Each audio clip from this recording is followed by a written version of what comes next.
Olá, muito boa tarde, seja bem-vindo a mais uma JE Talks. Hoje olhamos para a indústria do futebol em Portugal e connosco temos Pedro Brinca, economista e professor da Nova School of Business and Economics, e Luís Cassiano Neves, fundador da 14 Sports Law. Uma boa tarde aos dois, bem-vindos.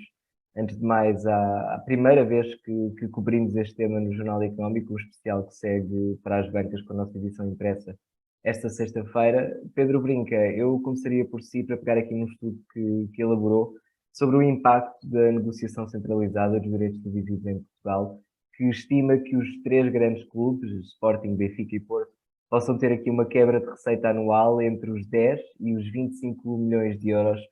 Porque é que, na sua opinião, a centralização pode ser mais prejudicial do que benéfica para a Liga Portuguesa? Bem, bom dia, obrigado pelo convite, cumprimentar o Luís e o João. Bem, em primeiro lugar, importa aqui esclarecer algumas coisas. O estudo foi feito também por mim, não foi só por mim, mas foi também por mim e de amigos benfiquistas que, no interesse do futebol português, elaborámos este estudo.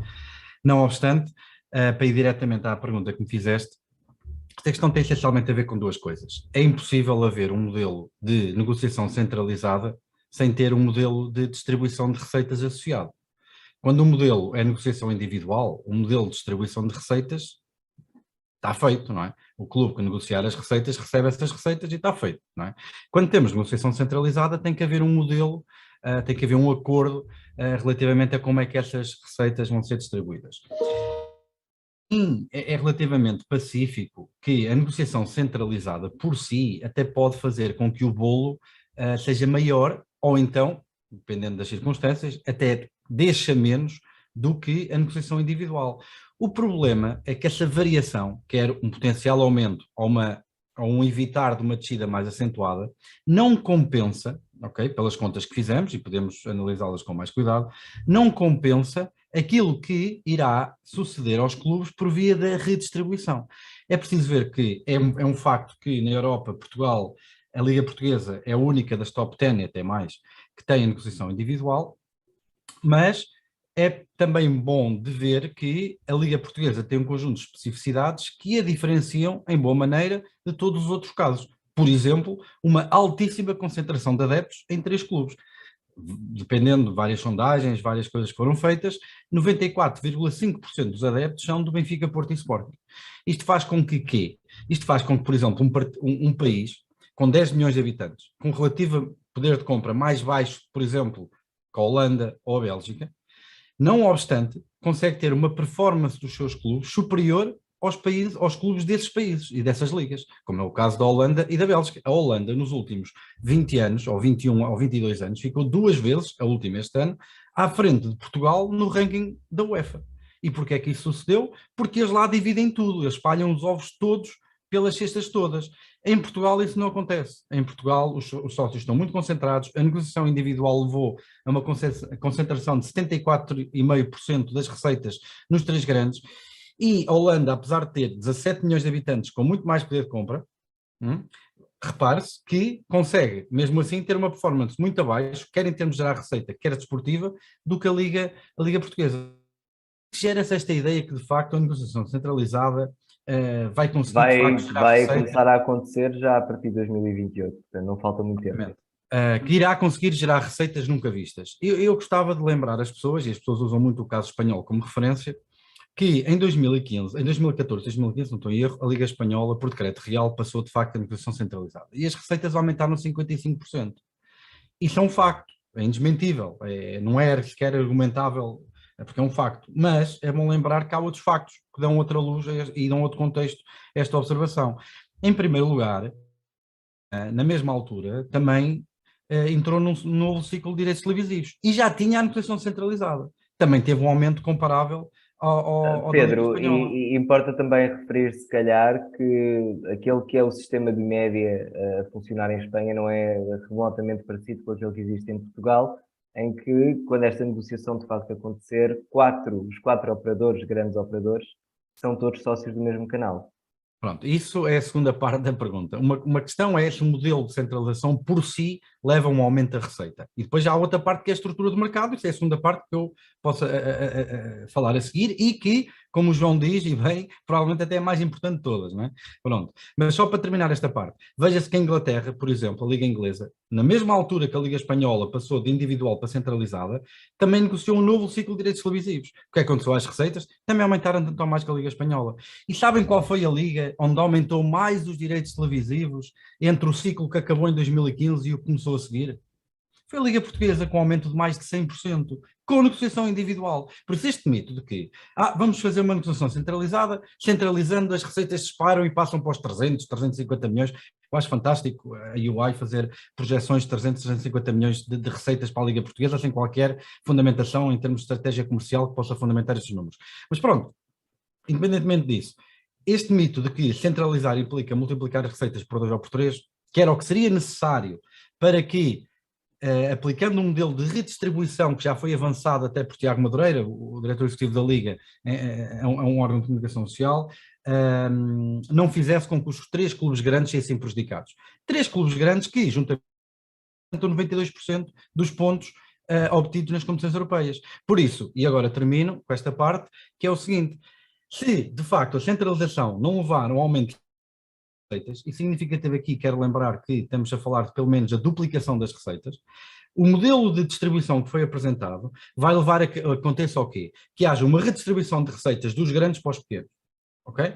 A competitividade nacional aumenta entre os clubes, se calhar o Benfica, o Porto e o Sporting vão perder mais vezes que o Moreirense, ok? Porquê? Porque o Moreirense vai passar a receber direitos televisivos, um volume de que dava para pagar uma viagem a Punta Cana durante 2 semanas para cada habitante de Moreira de Cónigo, não é? É disso que estamos a falar, mas pronto.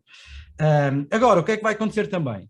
Lembrem-se que Portugal é da Europa, de longe, em que o peso das receitas das competições europeias é o maior, é mais de 20%. A segunda liga maior é a belga com 11 ou 12%. Significa o quê? Numa altura em que vai entrar o novo formato da Liga dos Campeões, a UEFA está a negociar direitos televisivos que é capaz de duplicar a receita que está a conseguir ter, muito alavancada, por exemplo, em mercados como o norte-americano, onde tem havido um crescimento brutal da sponsorização e da monetização dos direitos.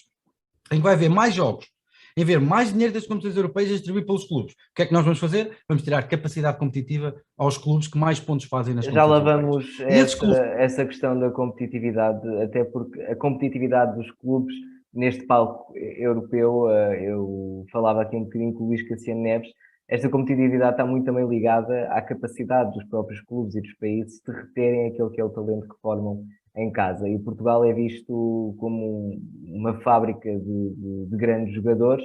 A Liga Portuguesa está muito vocacionada para a exportação desses talentos para as melhores ligas do mundo, sejam eles portugueses ou estrangeiros que vêm cá formar-se. O que é que deve ser feito para conseguir rentabilizar ainda mais esses futebolistas que são formados cá? Porque até temos casos na seleção portuguesa de jogadores que nunca jogaram na Primeira Liga. Cá. João, antes de mais, cumprimentar também o João, obviamente o Pedro. Ouvi aqui as palavras do Pedro com muito, muito interesse e vou ver o estudo com redobrado de interesse, que não conheço ainda. Sobre a questão que coloca, João, essa é uma pergunta que, a minha visão, se calhar, é um bocadinho simplista e fatalista. Isto, o que faz mover hoje em dia este mercado é muito dinheiro.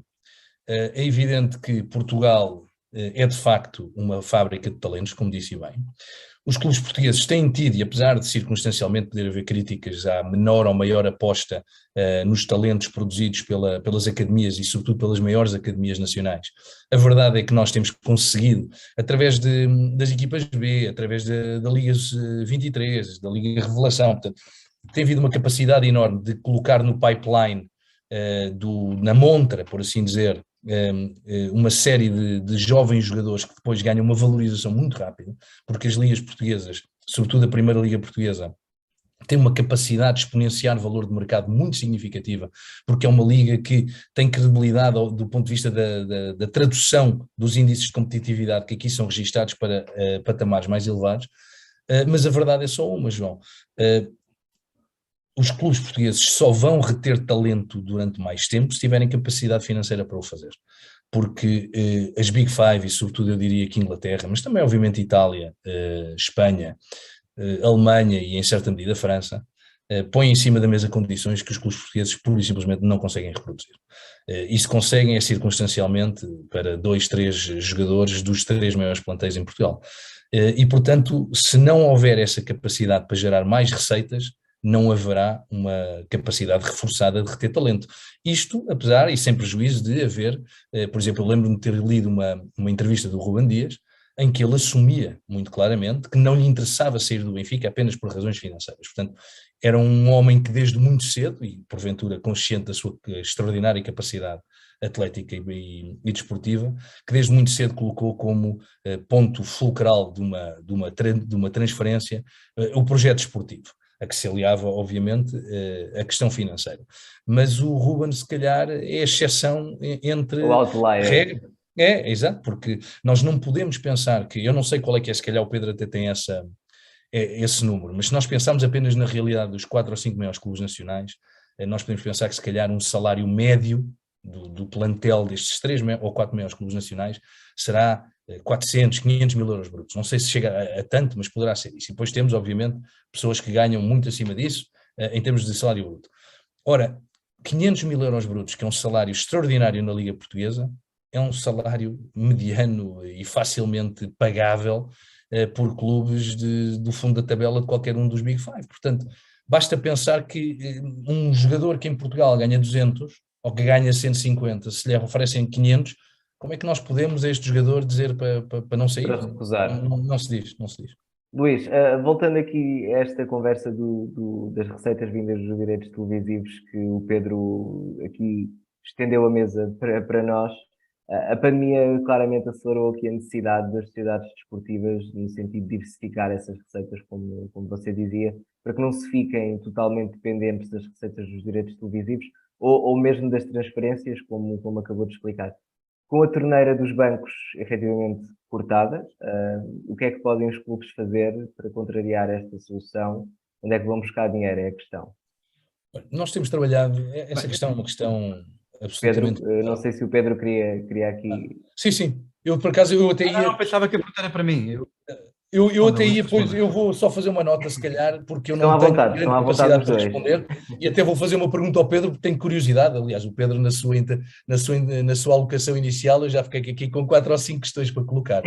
Mas nós trabalhamos com uma série de investidores estrangeiros no futebol português, e uma das coisas que dizemos é não vale a pena pensar que existe um modelo de negócio que vá muito para além, em termos de geração de receitas, ou seja, temos o break-even, temos a receita normal para pagar despesas, que tipicamente no futebol português, se não houver venda de jogadores, os clubes não atingem o break-even. Portanto, se os clubes não venderem jogadores, os clubes não pagam sequer as suas despesas operacionais, e portanto aquilo que nós dizemos muitas vezes aos investidores é, aqui em Portugal vale a pena comprar se existir um modelo de negócio assente no player trade, na venda de jogadores. É evidente que nós depois temos receitas televisivas, temos receitas de match day, portanto de bilheteira, temos do merchandising, temos patrocínios, mas aquilo que nós temos, pelo menos a noção de um leigo, que eu não tenho o conhecimento, por exemplo, que o Pedro tem, profundo desta vertente mais comercial do nosso mercado e da nossa indústria, a noção que eu tenho é que nós estamos profundamente limitados pela falta de dimensão do nosso mercado. Pela falta de dimensão de, enfim, por exemplo, há bocadinho o Pedro dizia uma coisa e a minha pergunta para o Pedro é, eu sempre senti que a presunção ou a assunção prévia para a centralização era, obviamente, que os grandes não perdessem e os demais pudessem ganhar mais. E que isto seria conseguido, obviamente, como dizia o Pedro, com um aumento do bolo. Ora, nós em Portugal, acho que é relativamente curial que o operador que hoje existe, e pela falta de concorrência que até o João já aludiu, nós se calhar já maximizámos a receita possível em termos do rácio subscritores e preço que está a ser pago. Aliás, ouvimos muitas vezes que a operadora subsidia os clubes, porque já os preços que estão a ser pagos em termos do bolo global, se calhar não são justificados pelo número de subscrições. E, portanto, a expectativa era que a venda internacional, que a fatia alocada aos direitos comprados por operadores estrangeiros, pudesse fomentar esse crescimento. E essa seria, se calhar, uma solução para nós, para além das vendas dos jogadores, podemos ter aqui uma receita adicional.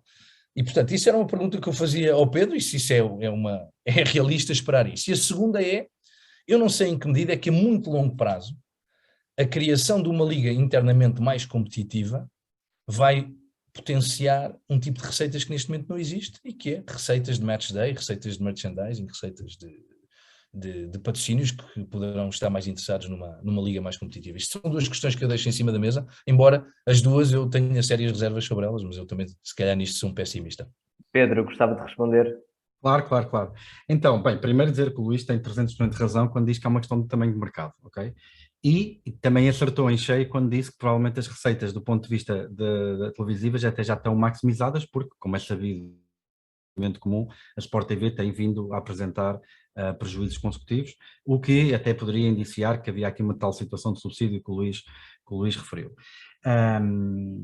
Vamos lá ver então pelo princípio. Primeiro, o português já paga o futebol mais caro da Europa. Okay? Quer em termos absolutos está muito próximo do valor Quer máximo. em função dos rendimentos também. Também, isso é o nível 2, ainda estou no nível 1, que é em valor absoluto. No valor absoluto já está muito próximo do valor máximo que qualquer cidadão europeu paga para ver todos os jogos do seu campeonato nacional. Ponto 1. Ponto 2, em percentagem do salário mínimo, então dispara para ir para 4 vezes, com o salário médio dispara para ir para 4 vezes do que é, por exemplo, na Alemanha ou noutros países.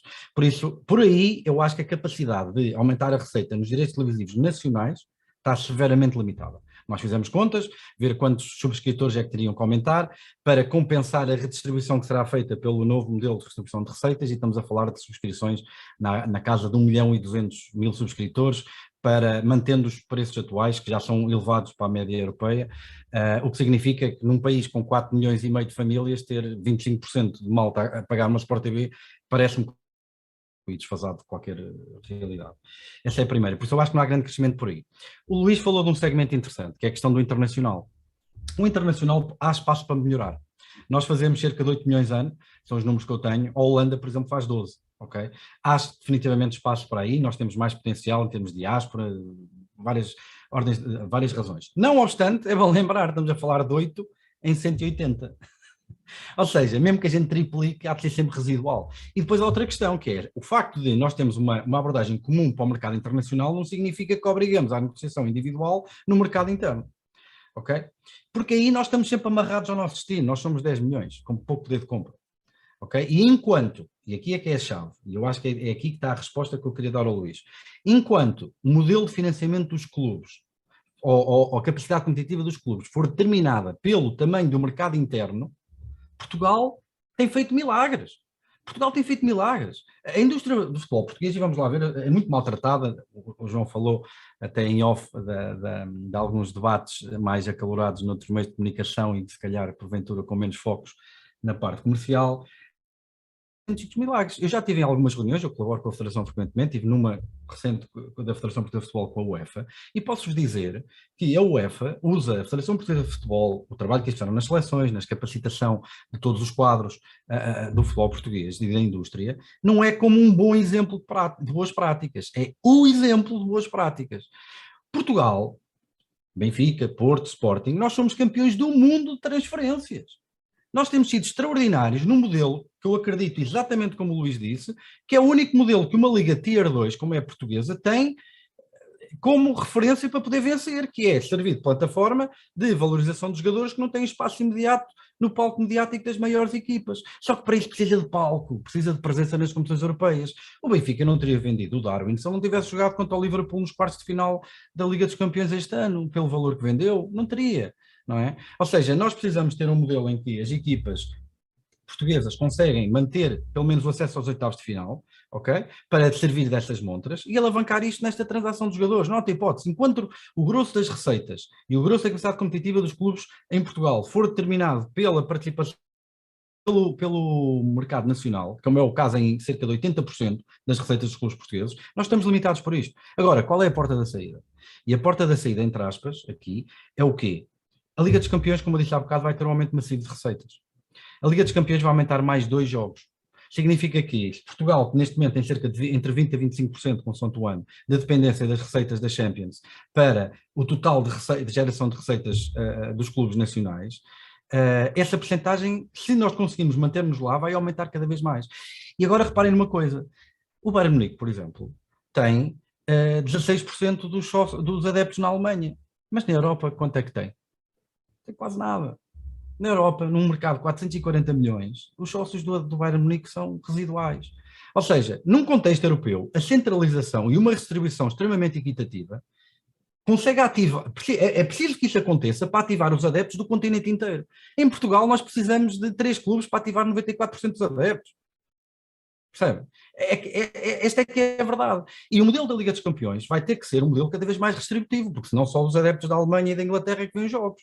Ok? Por isso, esse modelo vai ser mais restritivo. E eu sou fortemente a favor de um modelo restritivo e centralizado na Europa, precisamente porque o tecido de adeptos da Europa é completamente fragmentado. Mas não é o caso em Portugal. Ok? Não é o caso em Portugal. E a única maneira que nós temos de escapar ao nosso determinismo geográfico e demográfico e de poder de compra é precisamente a relevância europeia. É meter 10 milhões de ovos pequeninos, com pouca capacidade de poder de compra, em 3 cestas. Peço desculpa, eu sei que isto não é politicamente correto, mas quer dizer, não há outra maneira. E aquilo que irá acontecer se essas equipas saírem é que, por exemplo, o Benfica não volta a dar 16 milhões pelo Rafa Braga. Porque se não for à Liga dos Campeões e gerar este tipo de receitas, até o Braga vai perder. E vão perder os outros clubes abaixo. Ok? Haverá um nivelamento, mas esse nivelamento será feito por baixo. Este, por acaso, Pedro, é uma tendência que se tem verificado, possivelmente desde o Rafa. Tens agora o David Carmo. É uma disponibilidade para as equipas portuguesas comprarem internamente, que é uma coisa que antes não se fazia. Os clubes portugueses tinham disponibilidade para gastar 1, 2, 3 milhões lá fora e não gastavam internamente. E hoje em dia, felizmente, isso não está a acontecer. O Porto não vendesse.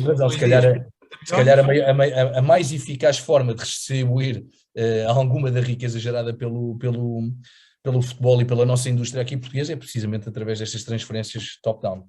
Não é? Luís Cassiano, muito rapidamente, Pedro, também para terminarmos. Força. João, deixa-me só acrescentar então uma coisa para terminar com aquilo que vimos ao princípio.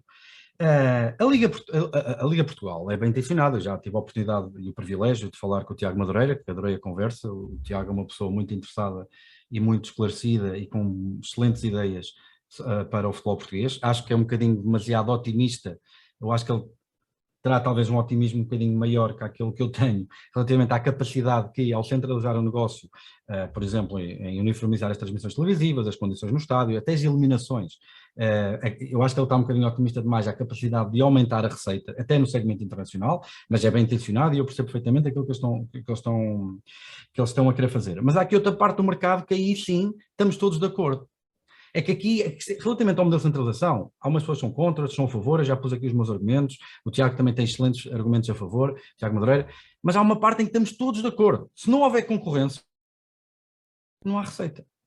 E aquilo que aconteceu foi que, em 2013, a Autoridade da Concorrência chumbou uma operação de concentração, na altura, que era a nós e Altice e mais outra empresa, que representaria cerca de 40% do mercado da subscrição de televisão para os canais desportivos em Portugal. E foi chumbado. Em 2015, os contratos dos grandes expiram, e o que é que acontece? Entra tudo ao despique, a Mel vê ali uma oportunidade de afirmação estratégica e de conquista do mercado de subscrição e agarrou a BTV e conseguiu transformar-se numa plataforma de subscrição de televisão de impacto nacional, e houve uma concorrência forte, e foi quando Benfica, Porto e Sporting fizeram contratos que podem diferir em termos de âmbito e objeto, mas têm sensivelmente cerca de um valor económico anual de cerca de 40 milhões, até segundo próprios dados da Liga Portugal. E o que acontece em 2016? Mais uma nova tentativa de operação de concentração. Vodafone, Mel, Novo e nós entram no capital da Sport TV, representam 92% do mercado de subscrição de televisão a partir de 2016 e acaba a concorrência em Portugal. E a Autoridade de Concorrência deixou passar isto. Incompreensivelmente, na minha opinião, deixou passar isto. O que é que aconteceu a partir daí? Os grandes estão protegidos, tinham contratos a longa duração. Mas os pequenos, que entretanto viram os seus contratos expirar e tiveram que os renovar, já estão todos a renovar por valores abaixo. 600, 700, 800 mil euros abaixo. Estão todos a perder. Ok? E o que é que acontece? Independentemente de nós concordarmos ou discordarmos relativamente ao modelo de centralização, há uma coisa que toda a indústria do futebol temos que nos unir e concordar. Sem concorrência não vamos fazer nada. Sem concorrências compram, desculpem lá agora o simplicismo da expressão, compram o futebol português por uma conta de bom chouriço. E essa ideia que há de vir um Dom Quixote estrangeiro, sei lá, um gigante europeu de fora e que compra isto e dá uns não sei quantos milhões, olhem para o exemplo de França. Olhem para o exemplo de França. O Canal Plus comprou, o Canal Plus, que era o canal francês, pagou mais por 20% dos direitos, onde pagou por 80%. E quando essa informação veio a público, a primeira coisa que o Canal Plus tentou fazer foi ir para os tribunais contestar o acordo que tinha feito. não é? E foi a barraca que deu. E por último, para terminar, no segmento internacional vocês metem uma coisa na cabeça, enquanto Portugal for uma liga Tier 2, ok, em que não tem os principais jogadores que estão nos momentos de decisão das finais das Champions, finais dos europeus, finais dos mundiais, nós não vamos ter capacidade de competir e de crescer grande coisa no mercado internacional. A nossa diáspora não tem poder de compra. Se em Angola, Moçambique, Guiné e companhia, toda a gente é do Benfica, Porto e Sporting. Se essa malta tivesse poder de compra, claro, tínhamos aí um mercado, sei lá, de 100 e tal milhões, mas não temos. Ponto 1. Ponto 2. Tem outro problema danado. É que se nós olharmos para o mercado internacional de viewership, se quiserem assim, nós conseguimos encher um fim de semana com os top 6 da Liga Inglesa, com os top 2 da Liga Francesa, com os top 2 da Liga Alemã e com os top 2 da Liga Italiana, e não sobra espaço para nós. Não sobra espaço para nós. E o mercado de futebol não é daquele do tipo, e tal, nós, o Juventus Milão está a 25 euros, vou dar 10 euros para ver o Paço de Ferreira contra o Sporting. Isso não vai acontecer, isso não existe, não é assim que funciona. Para vocês terem uma ideia, a Alemanha, a Bundesliga, no último ciclo de por quanto é que vendeu os direitos para o Norte de África e Médio Oriente? 0. Não vendeu. Não havia mercado. Estão a perceber? Ou seja, o mercado internacional, enquanto nós não fomos uma Liga Tier 1 e tivermos nos grandes momentos de decisão, não vamos ter grande capacidade. Podemos triplicar até as receitas, porque estamos a partir de uma base baixa, mas não vai ser aquilo que vai mudar o jogo. Claro. A única coisa que vai mudar o jogo para terminar rapidamente. é ser das equipas portuguesas nas competições europeias. Muito obrigado, Pedro. Luís, peço desculpa de lhe colocar tão pouco tempo agora no final, mas eu gostava realmente de lhe colocar esta questão, recuperando aqui o tema das transferências que falávamos há pouco, têm vindo a ser tornadas públicas investigações que visam a apropriação por parte dos presidentes das sociedades anónimas desportivas de verbas relativas a comissões. Na sua opinião, realmente muito rapidamente, o que é que pode ser feito para que este processo seja mais transparente? João, eu acho que isso já vai acontecer. Há duas coisas que têm que suceder. Primeiro, a nível da supervisão, tem que haver ferramentas que sejam dissuadoras desse tipo de alegados comportamentos, ok? A nível internacional, a FIFA vai estabelecer aquilo que já existe em Inglaterra, por exemplo, que é uma casa do futebol, uma clearance house, por onde passa tudo que sejam transações financeiras, têm que ser no fundo registadas e passar por essa casa central do futebol. Penso que quando a FIFA der esse pontapé de saída, as federações nacionais também seguirão e articular-se-ão até e terão as suas casas do futebol nacionais, que depois estarão articuladas com a casa central e, portanto, isso será um futuro muito breve. Um aumento da regulação. Sim, e depois a segunda questão, também é algo que tem estado na agenda, fortemente na agenda, quer da Federação, quer da Liga, que é a qualificação cada vez mais exigente dos stakeholders e dos dirigentes desportivos. O futebol vai mudar, o smart money está a entrar em força no futebol, os private equities, os family offices vão exigir cada vez mais qualificação, e eu não tenho a mínima dúvida que nos próximos 5 a 10 anos, que daqui a 10 anos nós teremos um landscape em termos da tipologia do dirigismo no futebol a nível mundial, completamente diferente daquilo que hoje em dia temos. Luís Cassiano Neves, muito obrigado. Pedro Brinca, muito obrigado aos dois pela vossa disponibilidade nesta tarde. Muito obrigado também a si que esteve desse lado a acompanhar. Já sabe que pode ver e rever esta e outra JE Talk sempre que quiser na JE TV em jornaleconómico.pt, onde toda a informação está em constante atualização. Este especial, como já referimos, sai amanhã, sexta-feira, para as bancas com o Jornal Económico. Nós regressamos para a semana. Fique bem.